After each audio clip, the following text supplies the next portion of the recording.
In this series of videos, we will be learning about alkanes, that is, their methods of preparation and reaction from the NCERT textbook. Let's begin with the very first method of preparation of alkane, that is from unsaturated hydrocarbons.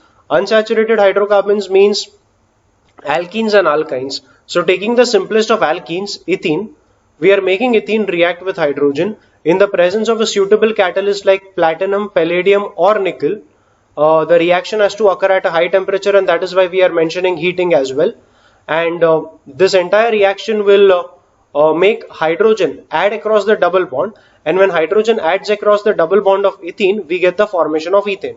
For all those who are not able to visualize the reaction, you can think of this reaction somewhat in this manner. There's a carbon-carbon double bond in ethene, and each of the two carbon atoms are linked with two hydrogen atoms. Break one bond between the two carbon atoms. There are two bonds, right? Break one out of these two bonds, and a bond was basically formed by sharing of electrons. So when you're breaking a bond, each carbon is going to get one electron, and after this we were adding hydrogen on that ethene molecule. So that hydrogen can be viewed as hydrogen single bond hydrogen. Break that single bond of hydrogen, and the two hydrogen atoms are also going to have one electron each, which they got from that single bond getting broken. This hydrogen atom will come and get bonded with the carbon atom here, of course by sharing of electrons, and the other hydrogen atom will take its electron, share it with the odd electron of this carbon atom, and form a single bond with the other carbon atom.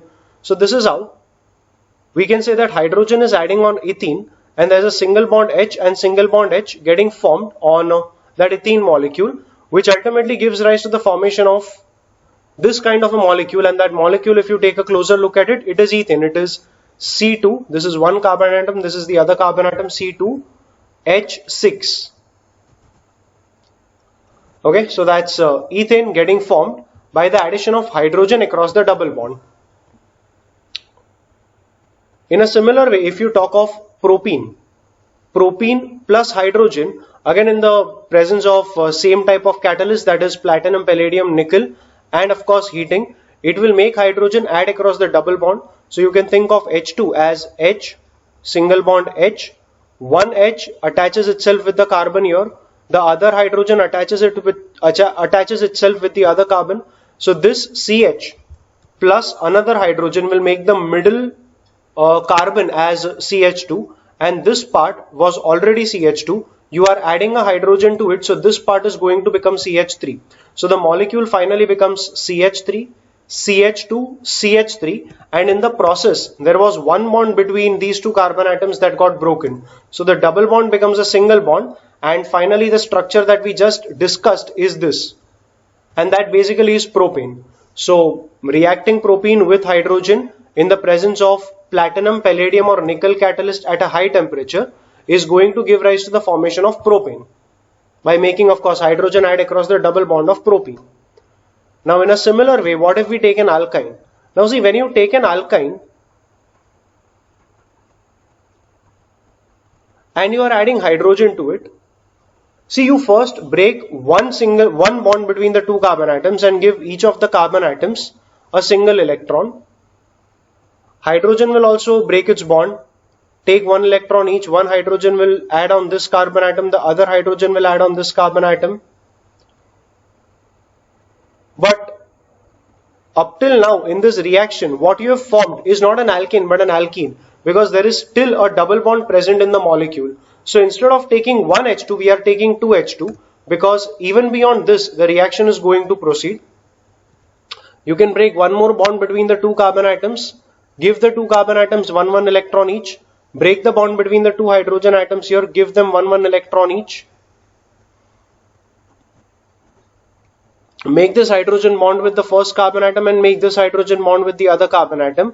So that ultimately gives you the formation of propane, because if you closely check this is CH3, CH2 and CH3. Okay, but for this reaction, because it was an alkyne, we had to take two hydrogen atoms. Two moles of hydrogen were required for 1 mole of propane. So yeah, that's the reaction. 2 moles of hydrogen will add across the triple bond of propane in the presence of platinum, palladium or nickel catalyst at high temperature, and that will give rise to the formation of propane.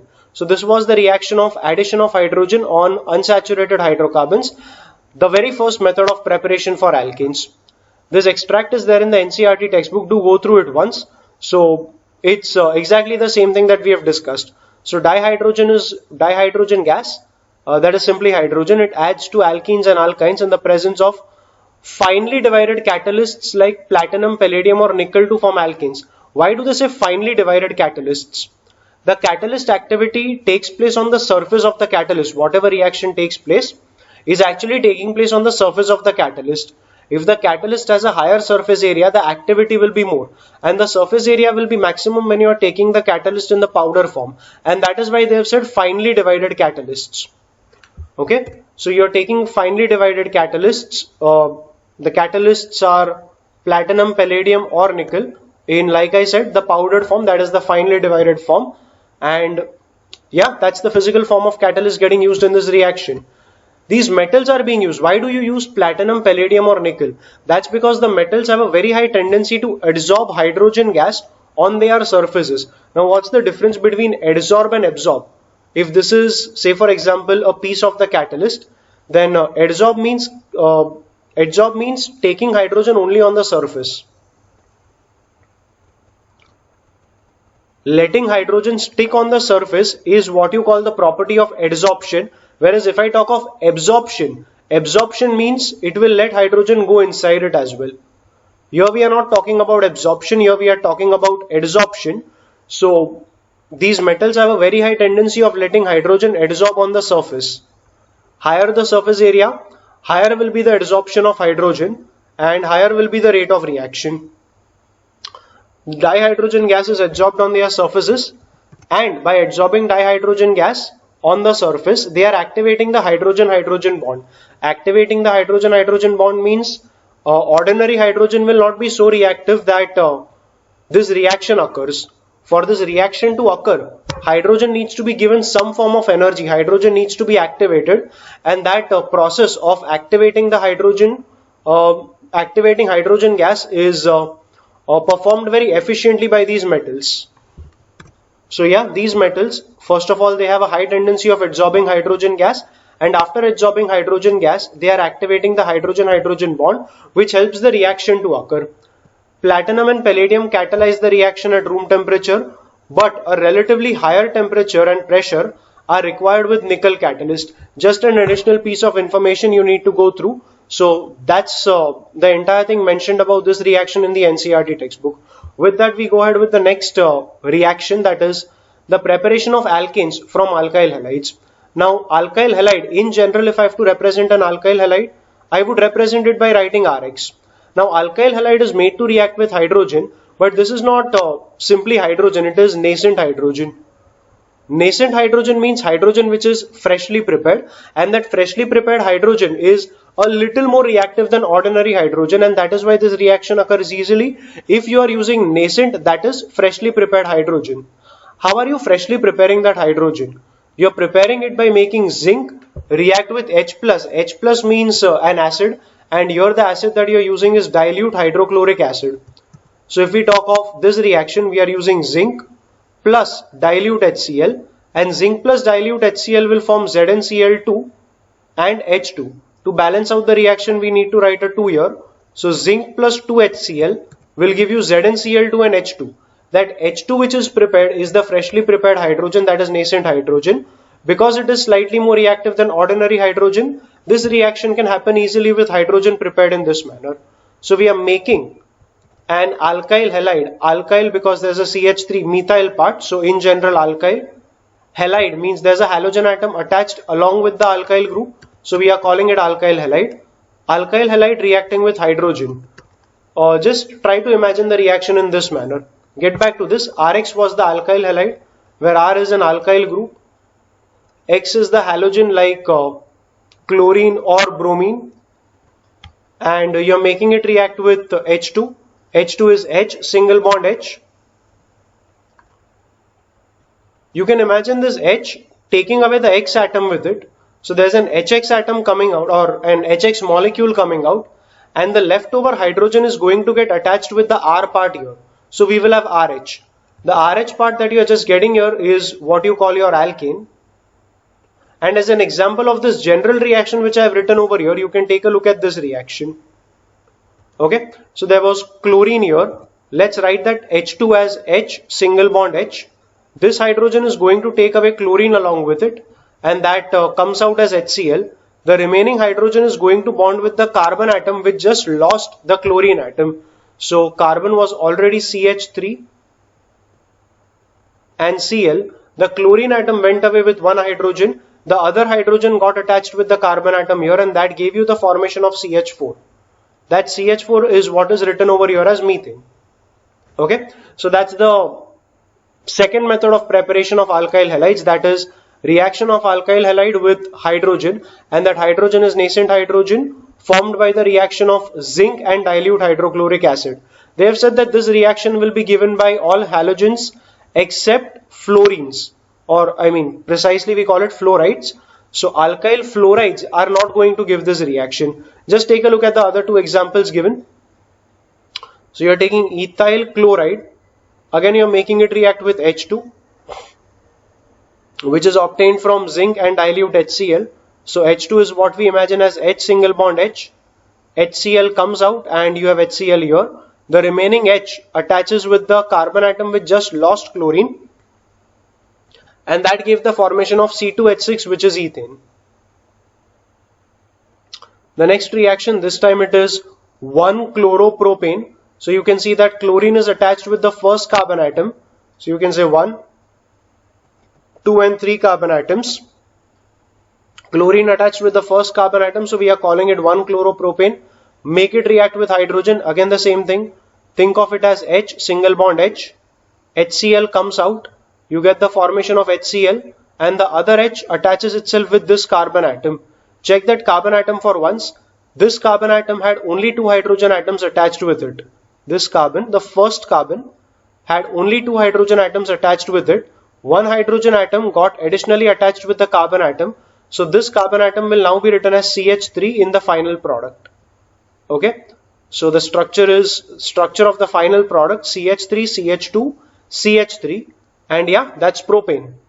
So this is how we can explain the second reaction, and with that we go ahead with our third reaction. It's the Wurtz reaction, and this is one of the most significant reactions of organic chemistry. In Wurtz reaction, what you're doing is you're taking sodium, that is simply sodium metal, and making it react with an alkyl halide. Here they have taken an example. Let's first write a general reaction for this. So if we take RX, RX is again the alkyl halide that I spoke of. Plus, we are not taking one, but we are taking 2 atoms of sodium, and along with it there was one alkyl halide that we took, right? Let's write one more alkyl halide along with it, but this time the alkyl halide that we will write it in the reverse order.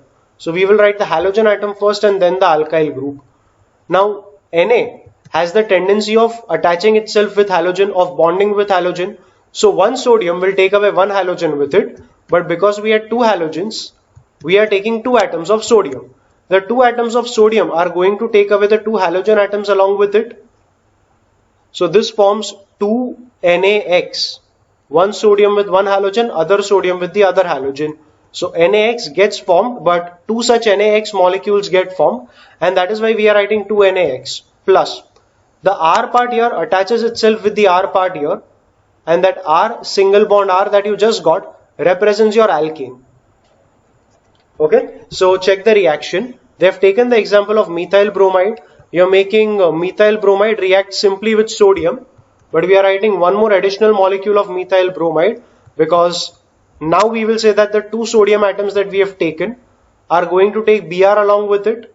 So 2NaBr comes out, and CH3 groups are going to attach themselves with each other. So CH3 single bond CH3, and that is what forms ethane. Okay, so that's how the Wurtz reaction is going to work. Take a few more examples, take one more example as an illustration, and try to think a bit more on this reaction. Okay, so 2NaBr is going to come out from here. We have taken bromoethane. Okay, so it was C2H5Br and C2H5Br. So 2NaBr is coming out common in the sense 2NaBr is just coming out. So there's a 2NaBr that should have been written here. And the ethyl groups are going to get combined with each other. So C2H5 single bond C2H5, that forms C4H10, that is N-butane. Okay, so that's how we are preparing an alkane by the Wurtz reaction. The Wurtz reaction, like I said, is the reaction of sodium with an alkyl halide. Now there are certain things in this reaction you should know about. That is, the reaction needs to be carried out in dry ether. First of all, the meaning of dry ether. Dry means free from water. Why do you need this mixture to be free from water? Look at this part. You are reacting, your reaction is having sodium with it. Sodium reacts violently with water, creating an explosion. So if there are any traces of moisture, sodium will react with water, and that will lead to an explosion. So that's a thing that you don't want. You want sodium to react with the alkyl halide and not react with water and create an explosion. That's the reason you need dry ether, that is ether which is free from water. Okay, and the other significant point of this reaction is, you might have observed that CH3 and CH3 are getting combined. So the kind of alkane that you can get in this reaction is only and only a symmetrical alkane. You cannot have an unsymmetrical alkane with the help of this reaction. Some of you might argue with me saying that what if we take CH3Br plus 2Na plus C2H5Br, and we will write it as, of course, BrC2H5. There's this 2NaBr coming out. So in this reaction 2NaBr is going to come out, plus the methyl and the ethyl groups are going to get connected. So we will have CH3, C2H5 is being written as CH2, CH3, and we got the formation of propane. So isn't this an example of an unsymmetrical alkane that we just prepared by the Wurtz reaction? Think a little more over it. See, when you are making methyl bromide react with ethyl bromide, you're making it react in a container, you're making it react in a vessel. So in the vessel that you have taken three things. You have taken methyl bromide, you have taken ethyl bromide, and you have taken sodium.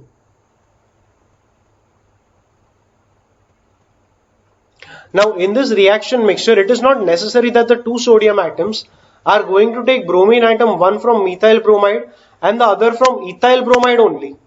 The two sodium atoms might take the bromine atoms only from methyl bromide, or they may take the bromine atoms only from ethyl bromide, which would actually give rise to the formation of not just one single product propane, but it will give rise to the formation of three different products. What I mean to say is, I'll just write it down and I'll show it to you.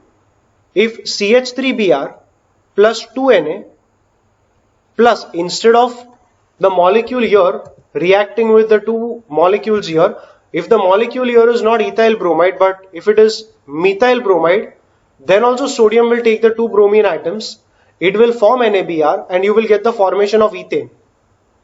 In a similar way, if the two molecules from which bromine atoms are being taken out, if those two molecules are ethyl bromide, then in such a case you will get the formation of butane. So you are getting the formation of three different products by using two different alkyl halides. That is, one product is the cross combination giving you propane. If methyl bromide is going to react with itself, then you will get the formation of ethane, and if ethyl bromide reacts with itself, you will get the formation of butane. So three different products obtained in this reaction, and that is why the yield of this particular product is going to be very little. That is why the non-symmetrical alkanes cannot be prepared by the Wurtz reaction, and the Wurtz reaction is an important method of preparation, but only and only for symmetrical alkanes. A type of question that can get formed on this reaction is something like this. You will be given a very big kind of an alkane. Say for example, I am giving you this kind of an alkane. Okay, you can say that the remaining valencies are satisfied by hydrogen. So this carbon is bonded with one carbon atom. It has three valencies which are not satisfied. So they are satisfied by hydrogen. So CH3, you can say this is CH2. There are three valencies already satisfied. So this will be CH. This will be CH3. This will be CH3. This will be CH, CH2 and CH3. Okay. If I give you this compound and I ask you that you need to predict, okay, this is the final compound obtained by Wurtz reaction. and I am asking you to predict what were the alkyl halides that were used for making this compound. Now you know that Wurz's reaction is going to make only and only symmetrical alkanes. So if this is a symmetrical alkane, then you can say that the two alkyl halides basically had their alkyl part as the one on the left and the one on the right. I am basically breaking the molecules symmetrically, and by breaking the molecules symmetrically, each part I get is looking like this. It is CH3, CH2, CH, CH3. And here you had the halogen atom, let's say the halogen was bromine, and yeah, the alkyl halides that were getting combined to form this product, those alkyl halides were this. This were the two alkyl halides, and they were getting combined to give you this symmetrical alkane. So this is the kind of questions that are based on the Wurz's reaction. If you want the IUPAC nomenclature for this, you can see that the longest chain of carbon atoms is here. So this is 1, 2, 3 and 4. So you can call it 2 bromo. Bromine is on the second carbon atom. So 2 bromo butane, because there are 4 carbon atoms. Okay, so that's about the Wurz's reaction, and we go ahead with the next method of preparation, which is from carboxylic acids. A carboxylic acid is a molecule of the type R, C double bond O, OH, but we have to take the sodium salt of carboxylic acid. So of course this is an acid, but the H atom of it will be replaced with Na. The bond with sodium is going to be an ionic bond, and that is why we will write O minus and Na plus. Now this is going to be reacted with NaOH. NaOH of course is sodium hydroxide, but a mixture of NaOH and calcium oxide is what we call soda lime. So we are making the sodium salt of carboxylic acid react with NaOH and calcium oxide, which we simply call soda lime. The reaction has to be carried out with heating, so we are writing that heating on the arrow itself, and the product that you get can be imagined in this manner. You can imagine that this entire group is going to get removed, and if you just check the number of atoms, check the atoms that you have in this entire box that I have drawn, there are 2 sodium atoms. So what comes out is going to be Na2. There is 1 carbon and 3 oxygen atoms. So 1 carbon and 3 oxygen atoms make it CO3. So if you draw this kind of a box, you will realize that Na2CO3 is something that is going to come out, and the hydrogen atom which is left over here, it is going to attach itself with the R part here, and when that happens, you get the formation of RH, which is your alkane. So from carboxylic salts, from sodium salts of carboxylic acids, you can prepare alkane in this manner. So there's an example given. We have taken CH3COO minus Na, that is basically sodium ethanoate, and you're making it react with NaOH and calcium oxide, that is soda lime, of course with heating. So we make that box like this. Now we know that this entire box, the atoms in it which are going to come out, they will form Na2CO3, which has been written over here, and the hydrogen which was there here is going to attach itself with the CH3 part here. So CH3 and an additional hydrogen make it CH4. So you get the formation of methane. Okay, so that's the method of preparation of alkanes from carboxylic acids. And with that we go ahead with the next method, which is Kolbe's electrolytic method. Now Kolbe's electrolytic method again deals with a carboxylic acid only. So you take sodium salt of a carboxylic acid, that is RC double bond O, O minus Na plus. In this reaction, you are going to make this particular compound undergo electrolysis, and how exactly that happens, let's check out with the help of these reactions. So this is the compound that you have taken, CH3COO minus Na plus, we call it sodium ethanoate. Ethanoate because there are 2 carbon atoms, so sodium ethanoate. Now first of all, dissociate that salt into the carboxylate ion and sodium ions. That carboxylate ion, make it travel to the anode, and anode means the electrode where oxidation takes place. Oxidation means loss of electrons. So this carboxylate ion, when it goes to the anode, it is going to lose electrons. So that's your carboxylate ion. You are calling it the acetate ion. CH3 C double bond O minus. There are 6 electrons that oxygen has in the outermost orbit along with a negative charge. And at the anode, what happens is, break this bond between the two carbon atoms here and here. So when you break the bond, each carbon atom is going to get 1 electron each. From this oxygen atom, you can take out 1 electron.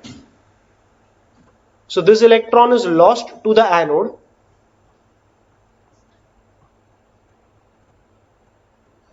And now there is an odd electron with this oxygen atom, and there is an odd electron with the carbon atom here. The two of them are going to share their odd electrons and form a double bond, and this part comes out as carbon dioxide. So now when one acetate ion, I know we are taking 2 acetate ions, but think about it initially as 1 acetate ion. When 1 acetate ion went to the anode, it lost 1 electron and it formed 1 carbon dioxide and 1 methyl group. What if we take 2 acetate ions? 2 acetate ions means the second acetate ion is going to do the same thing. It will give 1 odd electron to the anode. So we are going to have a total of 2 odd electrons. It will give 1 carbon dioxide also. So we will have 2 carbon dioxide molecules getting liberated. And the second acetate ion which came, it will form a methyl free radical also. The 2 methyl free radicals which are getting formed, they are going to combine with each other by sharing their odd electrons. The carbon atoms sharing their odd electrons. We have CH3 getting formed, which is ethane. That's the reaction written over here. And along with the formation of ethane, like we said, that there were 2 moles or 2 molecules of carbon dioxide getting liberated, and along with it there were 2 electrons that the anode was gaining. So the 2 electrons gained by the anode, they are going to travel up to the cathode. At the cathode, accepting of electrons is going to take place. Accepting of electrons is going to take place. That is, reduction will take place at the cathode. But reduction will be of what? Reduction will be of water. So you can think of water. Water is basically H plus and OH minus, right? So think of water as H plus and OH minus. Now H plus is going to take the electron which is coming towards the cathode. The cathode took the 2 electrons which were collected at the anode. Anode collected 2 electrons, transferred it over to the cathode. The cathode gave those electrons to hydrogen. But there were 2 electrons, right? H plus can take only 1 electron. So to fix that, we will take 2 H2O molecules. So we will have 2 H plus and 2 OH minus. The 2 H plus ions are going to take 1 electron each, and that will form a hydrogen free radical. So we will have 1 plus 1 hydrogen free radical, giving rise to the formation of H2. So that's the reaction here. We are having H2 getting formed at the cathode, and the 2 OH minus which got generated from water will stay in the solution. You can say that the 2 OH minus ions that have come, they are going to combine with the 2 Na plus that were getting generated from this salt, and they will ultimately form NaOH and remain in the solution as NaOH. Of course, because the solution is in water, NaOH does not get formed. Even if it is getting formed, it will get dissociated, and you will have Na plus and OH minus in the solution. Now you need to think of the overall reaction. So what happens overall in the entire reaction? There was this thing that we had, that is, we took 2 moles of CH3COONA plus what we took was water, but we didn't take 1 mole of water, we took 2 moles of water. They have not written it here, but we just discussed that we were taking 2 moles of water. So we are taking 2 moles of water, and that is giving rise to the formation of the CH3 parts here were forming ethane. So we are having C2H6 plus the CO2 here was getting liberated as carbon dioxide, and we were getting 2 moles of CO2. This sodium was combining with the OH minus here, giving rise to the formation of NaOH. So that will give you 2 NaOH, and the H plus coming out from water here was accepting 2 electrons and getting converted to hydrogen. So plus we are getting the formation of H2 gas, and this ultimately is your overall reaction. You can check it out written over here. I've taken it right from the NCERT textbook only, so you can check it along with the coefficients. So there are 2 moles of sodium acetate being taken, reacting with 2 moles of water. We got the formation of ethane, 2 moles of carbon dioxide, 2 moles of NaOH, and hydrogen gas which emerged out. You can say that hydrogen gas was emerging out at the cathode. because at the cathode H plus was taking the electrons. So this came at the cathode and ethane was formed at the anode. And of course even carbon dioxide was formed at the anode. And 2NaOH will remain in the solution. So this is where we are done with all the methods of preparations of alkanes from the NCERT textbook. To check out other videos in the playlist, you can check the description box below. You'll find the link to the entire playlist right there. I hope that the contents of this video have been someplace somewhere helpful to you in your preparations. Thank you for watching.